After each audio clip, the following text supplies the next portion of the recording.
আসসালামু আলাইকুম। আমি ডাক্তার মোহাম্মদ সোহাগ আহমেদ। আমি আজকে আপনাদের সামনে হোমিওপ্যাথির একটি ওষুধ নিয়ে আলোচনা করব। মানসিক লক্ষণগুলো নিয়ে আলোচনা করব। তার নাম হচ্ছে ক্যামোমিলা। হোমিও চিকিৎসাটা হচ্ছে কি জানেন? যে আপনার রোগ যাই হোক না কেন, লক্ষণগুলো যদি আপনার সাথে মিলে, তাহলে রোগ যাই হোক না কেন, লক্ষণ মিলিয়ে ঔষধ দিলে আপনার রোগ সেরে যাবে ইনশাআল্লাহ।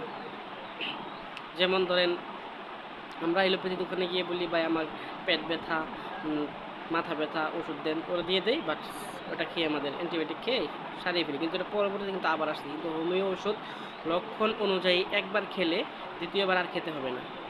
তাই হোমিও ওষুধ খাওয়াটাই ভালো এবং হোমিওর উপর বিশ্বাস রাখাটা ভালো। আচ্ছা, ক্যামোমিলা হচ্ছে কি জানেন? ক্যামোমিলা হচ্ছে বাচ্চা এবং মহিলাদের ক্ষেত্রে প্রযোজ্য বেশি। বাচ্চা